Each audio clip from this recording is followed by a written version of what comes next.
Alright, so welcome to this tutorial. In this video, you will learn how to manage customer records, and we'll talk about specifically organizational structure. So how customers are maintained in Dynamics 365, and it's very important to understand the organizational structure. So as a consultant, if you are implementing Dynamics 365 to any customer, then you need to first understand how their organization is working with the customers and how do they maintain the customer information in manual or whatever the system they're using, right?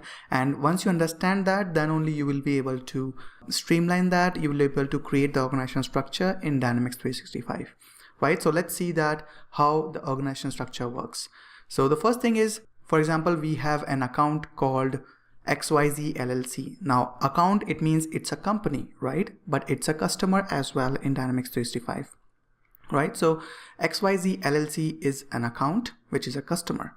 Now under that you have Adams, Ashley, and Caesar, right? There are three contacts available, right? So we can have one primary contact per account. So first you create an organization, which is an account, and in there you define that who is the primary contact person that you will be interacting with, right? So in this case it's Adam, right? And Adam is a primary contact, and you can have maximum of one primary contact per account, right? So no multiple primary accounts are allowed, only one you can create.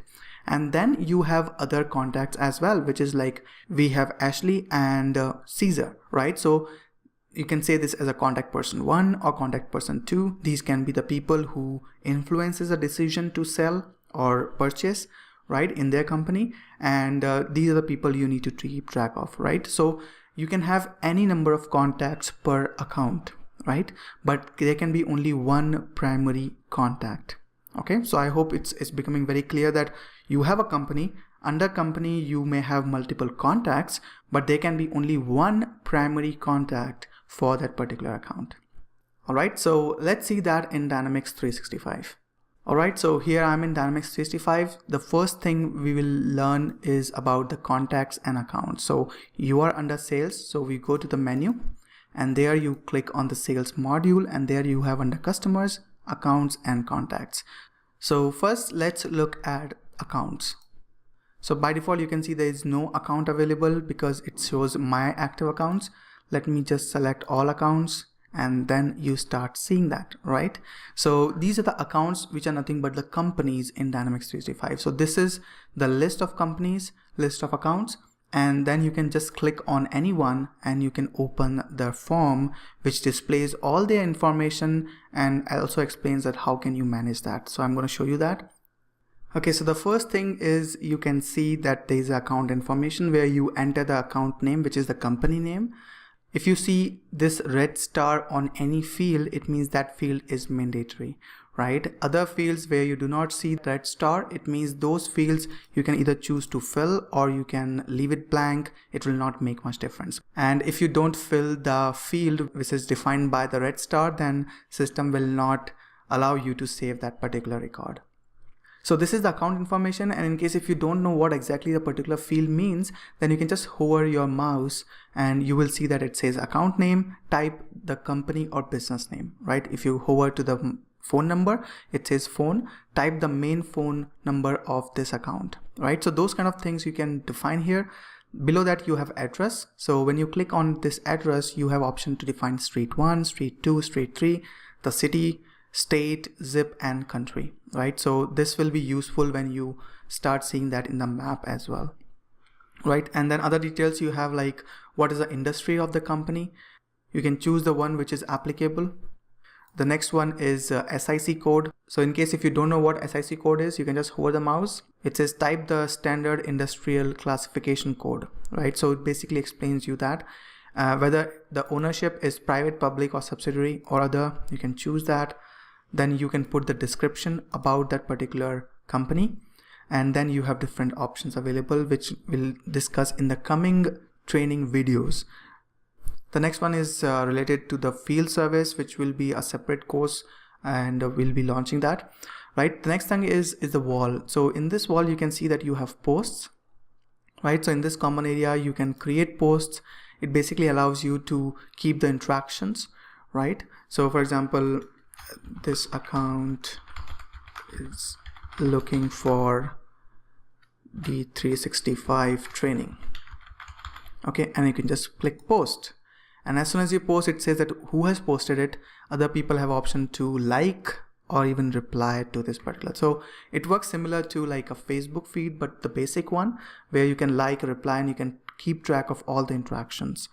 The next one is assistant. We'll discuss this in detail. We'll talk about these relationship assistant in the coming videos.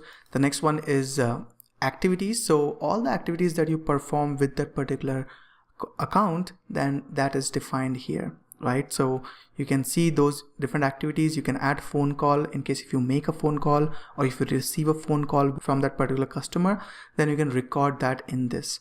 You can also create the task. You have different activities, like you can send emails, you can book appointments in case if something is approval required, or is there any booking alert. So those kind of things you can define, and you can see all those activities in this particular section. The next one is notes. So notes allow you to attach the files. You can create, you can, for example, in case if you think that you want to keep track of the proposal that you are sending, then you can attach that here and you can give it a name, right? So those things you can do it here. The next one is OneNote. So Dynamics 365 integrates really well with OneNote, and to learn about more on the OneNote, what you can do is you can go to MB2-715 or MB2-716 certification courses that we have, right? And that allows you to see how can you configure OneNote to work with Dynamics 365. So this way you can define here. And as I mentioned earlier, you have primary contact, so you can have only one primary contact.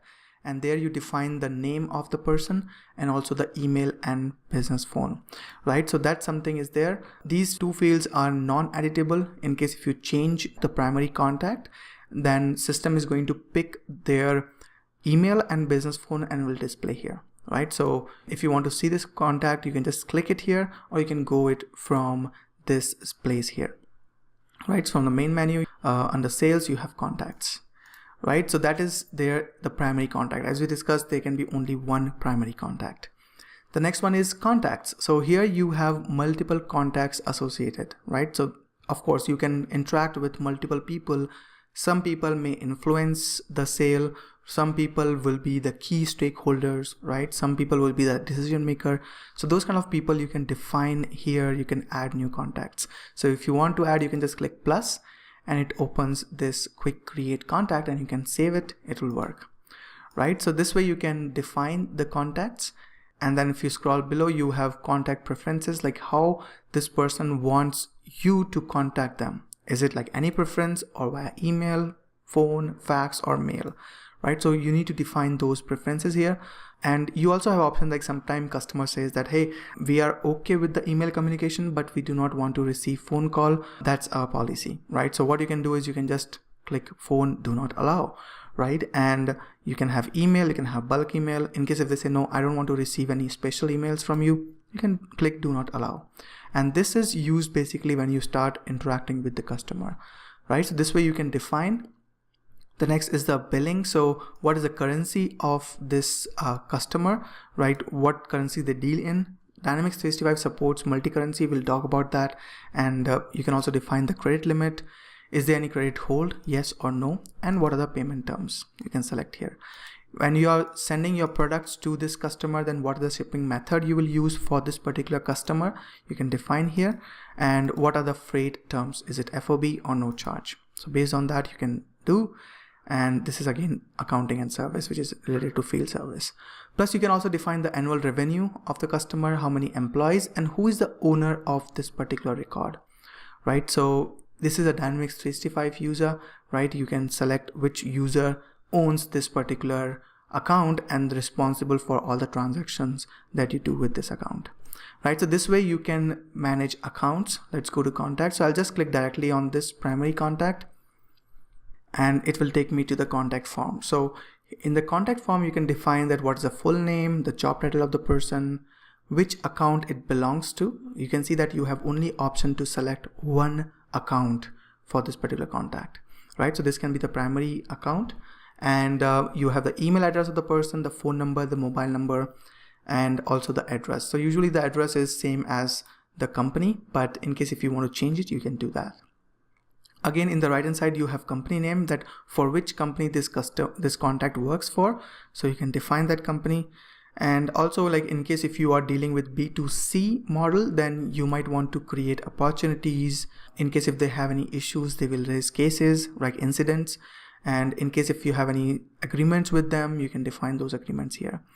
Next, you have the personal information of the contact, right? In case if you want to write any personal notes so that users who are interacting with this contact can keep track of it. You have something related to marketing. Do you want to send the marketing material or not? You can say send or do not send. You have contact preferences, again for the contact, because you can choose to deal with contact or account directly depending on your business type. So all those features are available. Similarly, you have the currency, credit limit, hold, and other things. So this way you can manage contacts, right? And you can see that this contact is associated with this particular account. So that's how you can manage customers in Dynamics 365. Again, to reiterate, in accounts, you will have only companies, organizations, businesses, and in contacts, you will have individual people, right? So we'll talk about that in detail, and also I'll show you what are the different things you can do with the accounts and contacts in the coming videos. All right, so that's it for this video, and I will see you in the next video tutorial.